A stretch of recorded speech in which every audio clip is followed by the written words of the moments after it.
transition is always a little glitchy. But anyway, ladies and gentlemen, welcome to the Dr. Sem Yankees show. Special guest Ethan Semendinger, my son, will be on in just a minute. But my dear friends, let's make today a great day. And how do you make your day great? It's simple. You look around the world. You really look around your life, but you look around the world and you see the goodness, and there is goodness that's all around you. And you cherish that goodness in your heart. And when you notice that there's good in your life, that should spur you, that should perpetuate you to be appreciative. And when we are appreciative and when we are grateful, we live better lives. Instead of saying, what did you do for me? You think, wow, look what everyone else has done. And look how great my life is. And how can I repay that forward? Remember, my friends, when we give love, it comes back to us in greater amounts than we ever gave. Just a reminder that this is the Dr. Sem Yankee show, but it's also the Start Spreading the News podcast. Right now, I do not have time to do two podcasts, and so this airs Saturday mornings on all of those networks at 7 a.m. I'm getting mixed up here, and it also runs on Monday nights at 9 p.m., the same exact show. And all of these programs are brought to you by Artemisia Publishing. Artemisia, a fantastic publisher located in the United States of America. One of the very best independent publishers there is. Go to apbooks.net to see their vast selection, a plethora of award-winning books, including many sports books coming in February, The Greatest New York Yankees by Uniform Number. They also have the award-winning novel that I wrote, Scattering the Ashes. My motivational book, 365.2. If there is something that you don't think you can do, go out and get this book, 365.2, Going the Distance.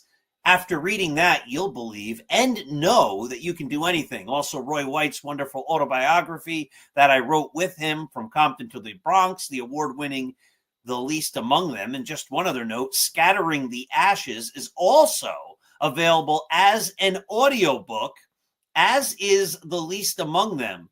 The great Ethan Levine narrates The Least Among Them, but since this is my novel, the narrator on the audiobook for Scattering the Ashes is none other than me. All right, so I'm going to bring Ethan in right now. I'm just going to take that banner down and welcome my son to the show. Ethan, how are you? I'm doing well. How are you? I'm doing great. So you look good in your Yankee pinstripes there. I like the white hat. What hat is that?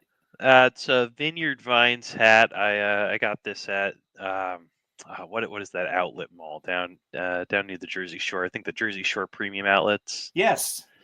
Got it on a nice sale they were having ahead of Labor Day there. So it's a nice hat. And the guy who invented that company or whatever, he's a Lafayette College graduate, no? Yeah, one of the two guys. I forget if it was there's two guys who started Vineyard Vines, Shep and Ian. I don't know their last name. I'm assuming it's Vineyard Vines. But one of the two of them. I'm not quite sure which. I always forget it off the top of my head. But yes, a proud alumnus of the good old Lafayette College. I think you are as well, right? And David Bednar, the best closer the Yankees have currently. And also my other son, Ryan, one of my three sons. Yes, the oldest one. 10 of my children are Lafayette graduates. What was that? 67% of my children are. Oh, yes. And also my daughter-in-law. Yep. 50% of my daughter-in-laws are Lafayette graduates. So all good stuff. Ethan, today I would like us to talk about my proposal for the 2026 Yankees. But rather than going, and we're going to do this piece by piece in a sense, but I first want to present the big idea, and we don't have a whole lot of time. And I think you might have a trivia question for me at the end of this. And so I hope we get time for that.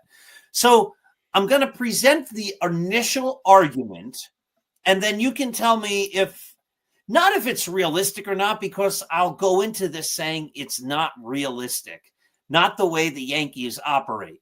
But as a business plan, it's the way I believe they should operate. And then I'll present the big idea. You can then comment on that, say, Dad, that's crazy, or I agree with you. And then we'll just go through the positions. We can maybe do them quickly, position by position. If you say you agree, then there really isn't much of a need to debate it or discuss it, unless you say I agree, and I also want to add this. Does that make sense? Makes all the sense in the world. Of course, everything I do makes all the sense in the world. But anyway, here we go. I believe that the Dodgers operate in the manner that the Yankees used to operate. You know, they wouldn't have gotten Babe Ruth if they weren't willing to spend a gazillion amounts of dollars, in order to buy Babe Ruth. And of course, once they got Babe Ruth, that spurred on the beginning of the Yankee greatness that lasts for the rest of that entire century, the 20th century.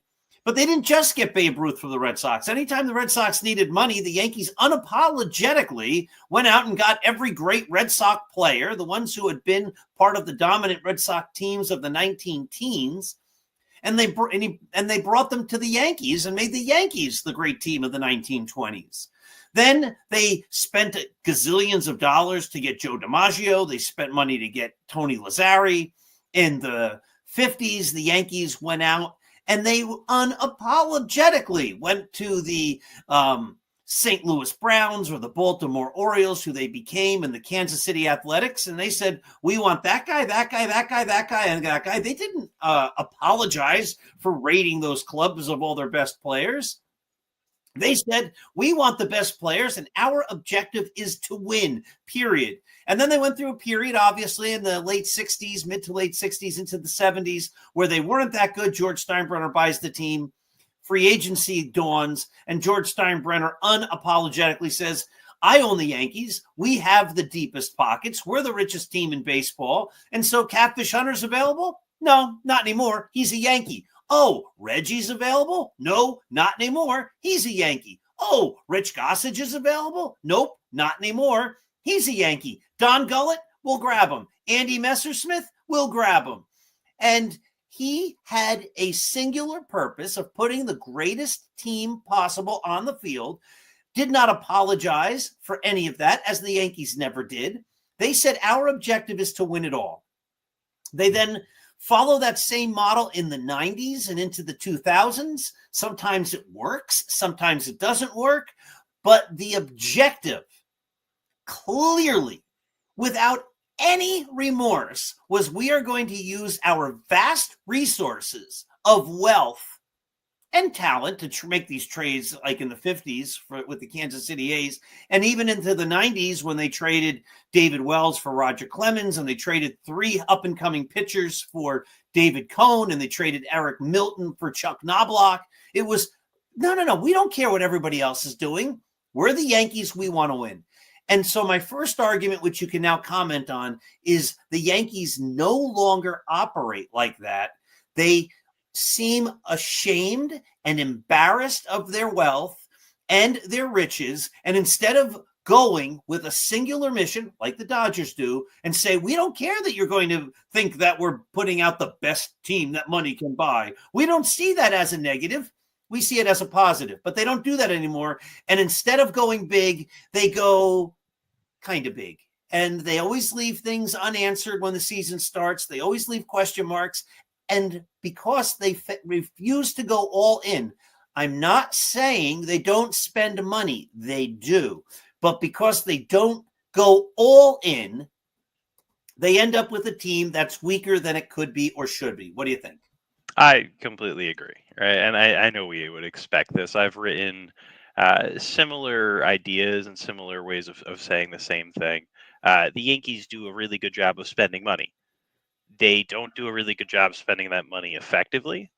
And one thing I think the Yankees have done tremendously is they have spent money in the right ways to convince fans that they are spending more than they really have. I mean, obviously, I was too young to really understand the Yankees of the 1990s, early 2000s, and how they were operating. And I missed, you know, the old George Steinbrenner going to go out and buy everybody frenzies and sagas. No, you saw part of it, though. Hideki Matsui's out there. I'm getting him.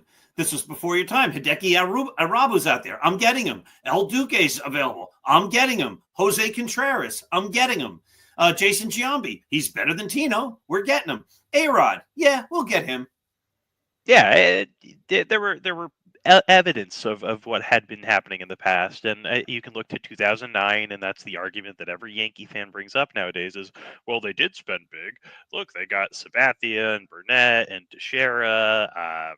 Nick Swisher was a late grab that year. They had, but they had already had a great team, and those supplemental parts. I mean, CC obviously was a big add, and Burnett was the number 2 pitcher, and you can make the argument they spent big and they won. And I think that's where you're saying is the Yankees have to remember what their roots are. The Yankees have never been a team that's going to build a great farm system. You know, Derek Jeter was a once-in-a-lifetime hit, and it just so happened they had Posada and Pettit and Rivera and Williams all coming up at the same time. In the Yankees of today, Judge, and it's a bunch of other players who we're going to forget in 5-10 years.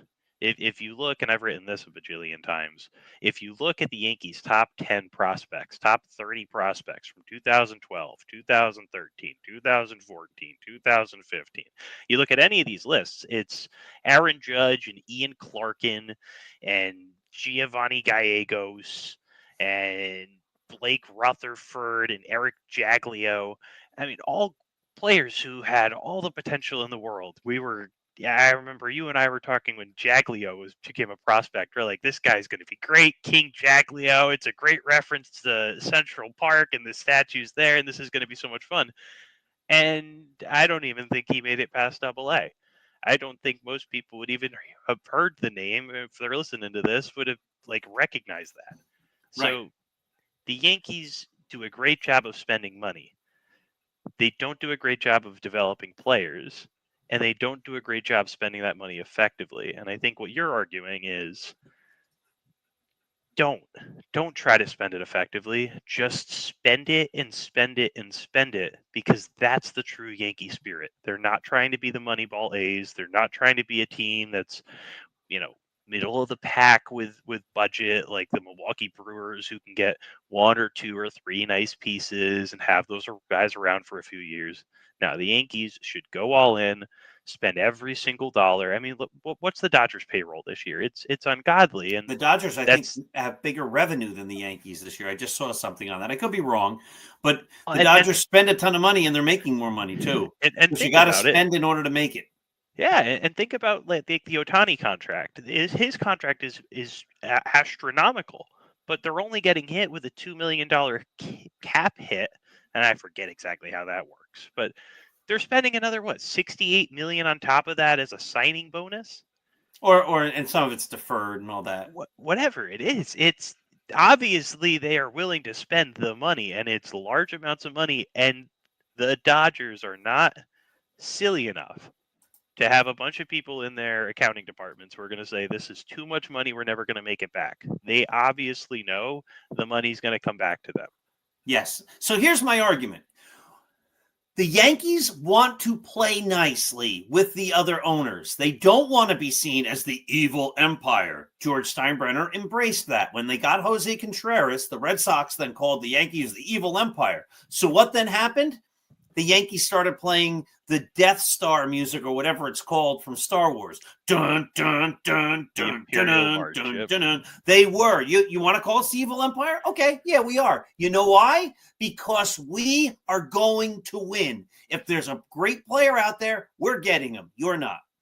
And so at the management level, there's this idea that we have to play nice with the other owners. If they're only willing to spend X amount of money, we'll play a little bit better than that, but we're not going to blow them away. And there's 2 thoughts on that. One, the Yankees, and we've talked about this before, but the Yankees who are worth more than $8 billion. The next closest team is the Dodgers, who are worth 6-point-something billion. And then it goes down from there. The Yankees have a value worth billions, not millions, billions more than every other team.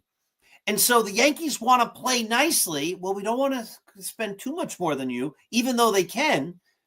And so there's this idea that we have to be nice to you, but that doesn't translate on the field, because during the games, the other managers are saying, I have to do everything I can to beat those guys.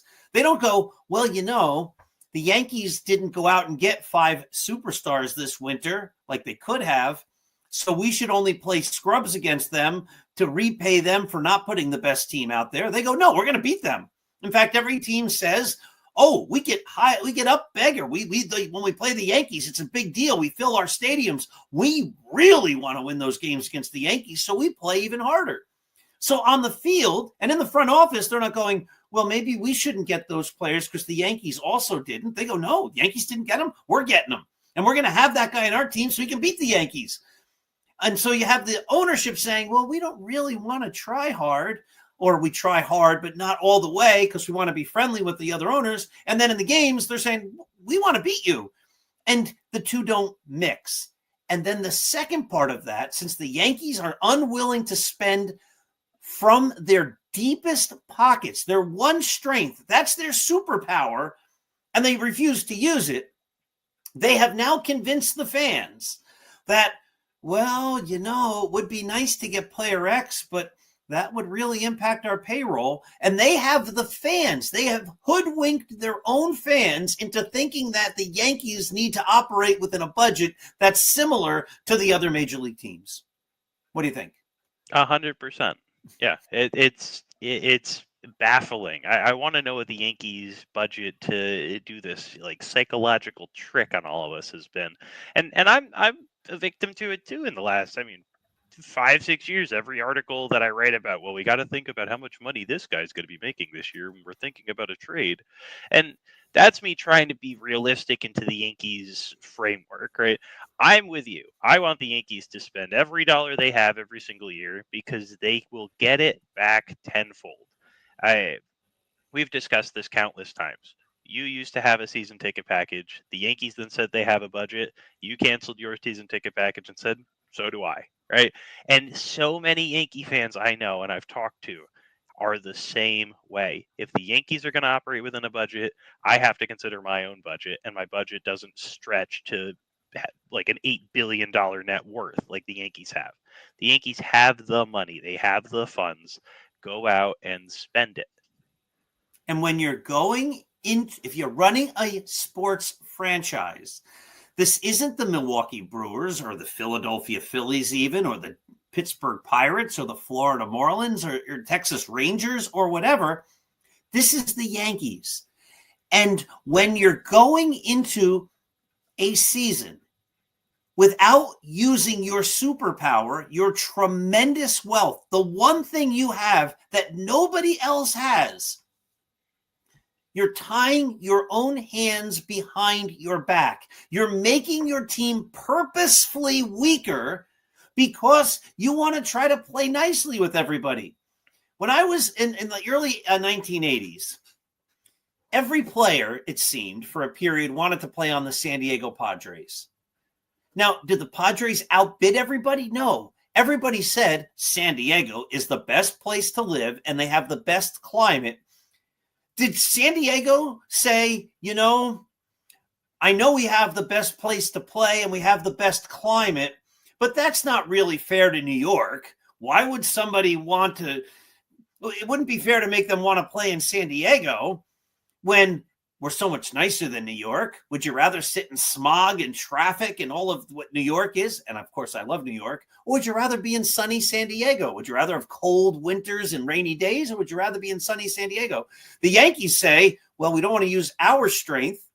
The Padres never said that. They're like, come to San Diego. They didn't say, well, if you play for us, we are going to make sure it rains. We're going to find a place that's rainy and make you stand there and shiver in a light jacket because It's not fair that we have a climate advantage and you don't. No, they use that climate advantage to their advantage. That's what they had.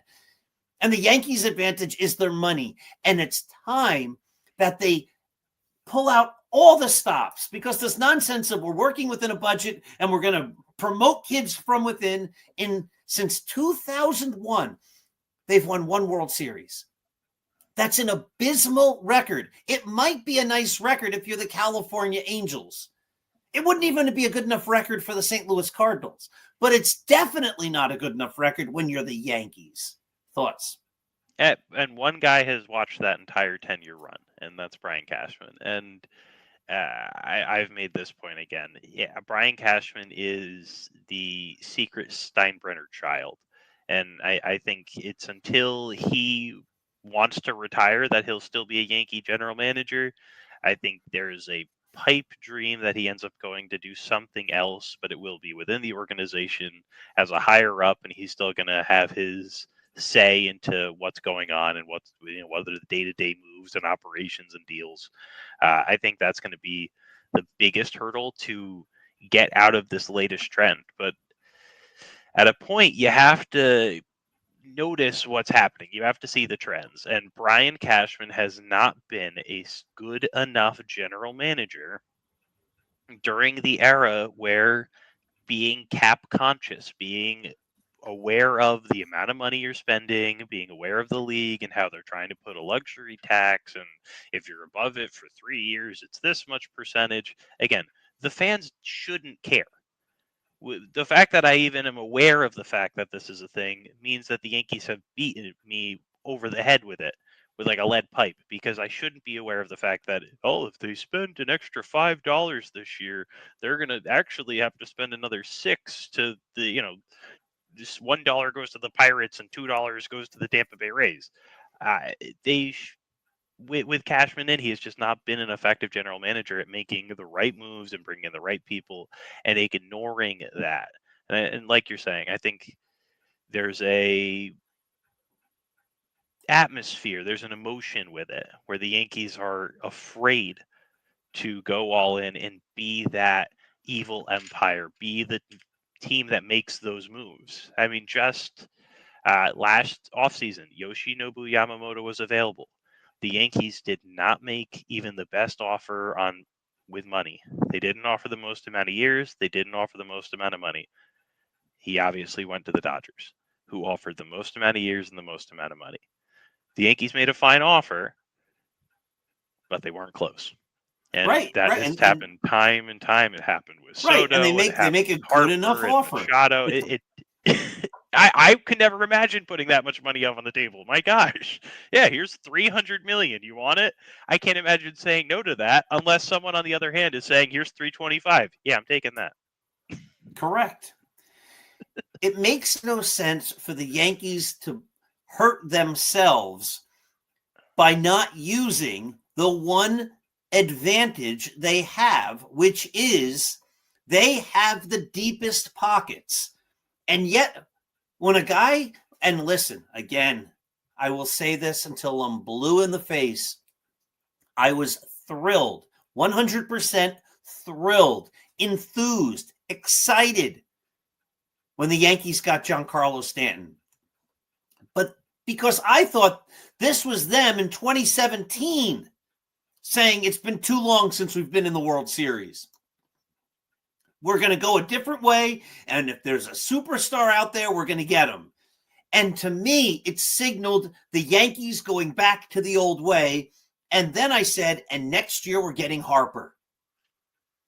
I mean, we're going to have Stanton, we're going to have Harper, we're going to have Judge. They're going to build a juggernaut. And they got Stanton, and they said, well, we're spending a lot of money, so that's all we're going to get. We're not going to get the other good guys. They hurt themselves by saying, well, we don't want to have too much wealth, but you already have the wealth. You have the wealth. You just got to spend it to then have the wealth in players.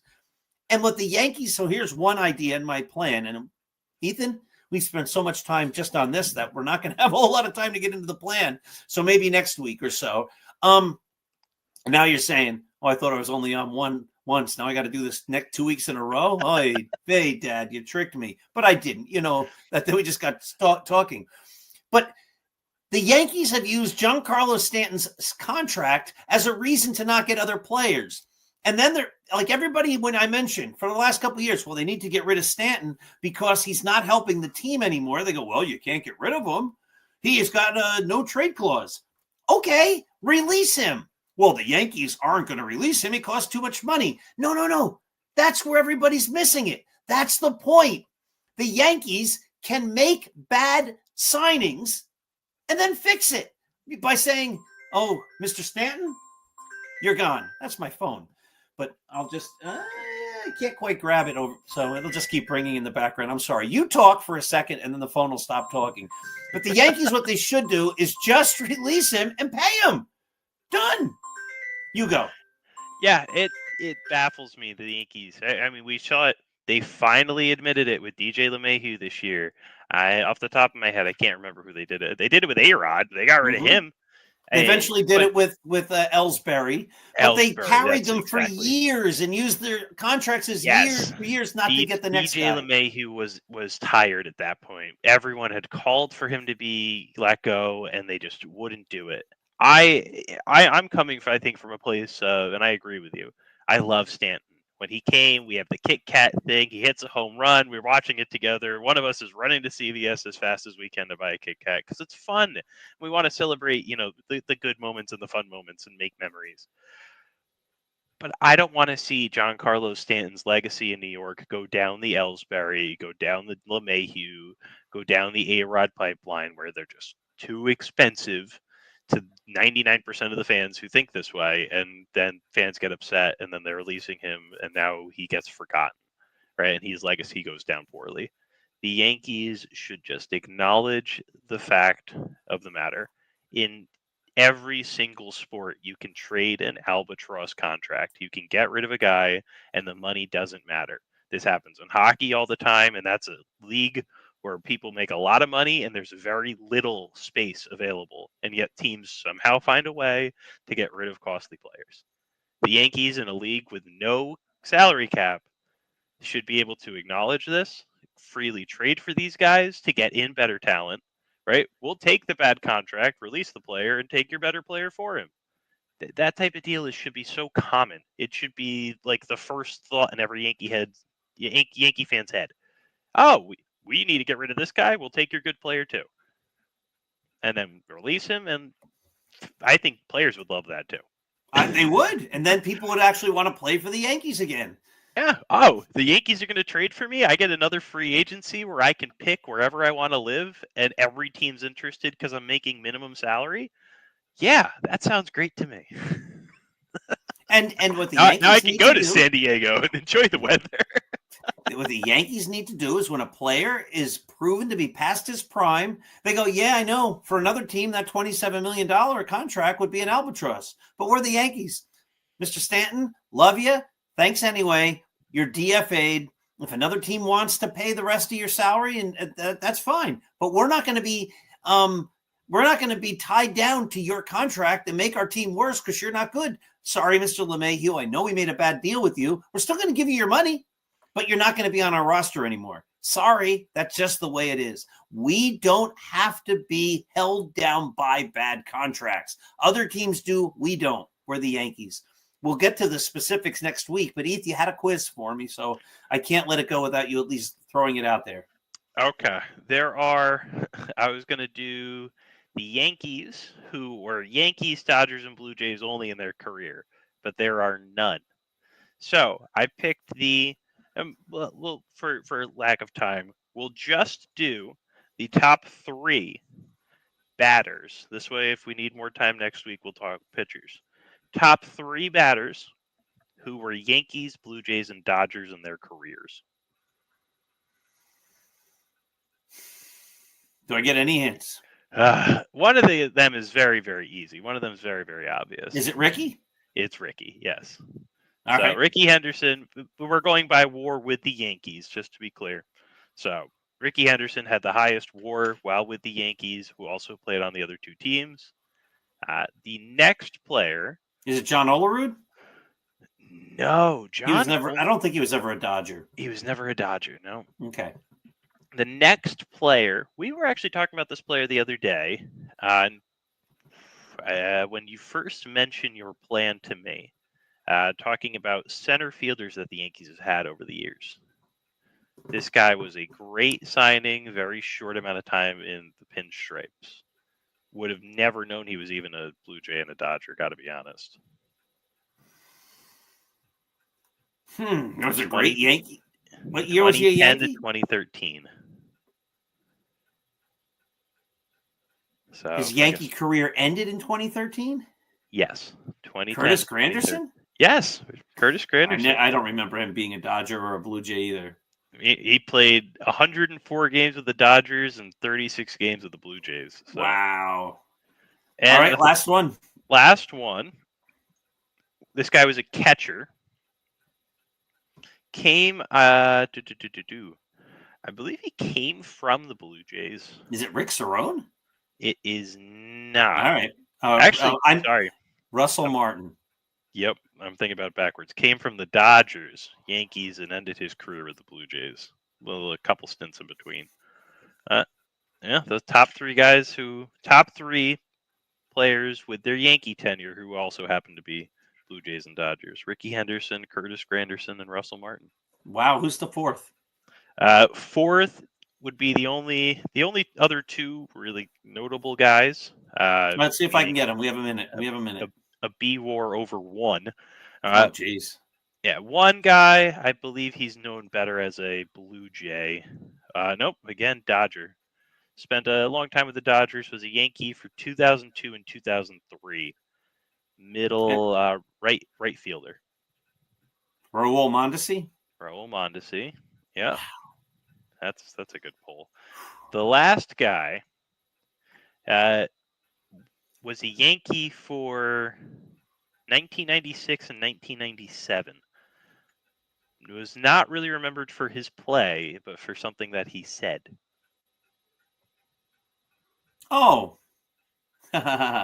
He actually hit 340 in 1996. Am I right about that batting average? In 1996? He hit 340. He hit 340. Yes. Mariano Duncan. That's right. We played today. We win today. That's it. I love him. Love it. Mariano Duncan's actually, because he had that great year. He had 340 in 1996. Helped the Yankees become a World Series team, bring the glory back to the Bronx. I see a lot of parallels between his 1996 season and Trent Grisham's 2025 season. Middling player, good talent, good clubhouse guy. Everybody seems to like him. He's got a little personality and stuff like that. And he had a career year. Notice, though, that the Yankees did not then stick with Mariano Duncan for the next 37 years like they did when they got DJ LeMahieu or Aaron Hicks. They get these guys, they have a big year, they give them a contract like, well, now we're stuck with them for 100 years. No, again, to close, if you're the Yankees and you get a guy and you try to make a great deal like an Aaron Hicks, once you realize it's not working out, you go, we're the Yankees. We can afford to cut him. Okay, Aaron, sorry, bye-bye. We're going in another direction. But you owe me $30 million over the next 5 years or whatever. Okay, we'll pay you. But we're the Yankees. We can do that. Other teams can't, but we can. Ethan, thank you so much for joining me. I know you want to watch the Devils. My dear friends, this has been the Dr. Sem Yankees show and the Start Spreading the News show. I'm doing them both right now at the same time just because I have zero time. Back to work full-time, 2 college classes, 3 books I'm trying to drive home to completion that are all going to come out in 2026, including the Yankee number book with Artemisia, the Civil War book about the Battle of Gettysburg, a great other book that was a collaboration that I did with a very important news person. More news on that coming in the future. Great stuff. Ethan, thank you for joining me. Everybody, thank you for watching. And I'll be back again next week, hopefully with Ethan, and we'll actually talk about the players I think the Yankees should get. Have a great night, everyone.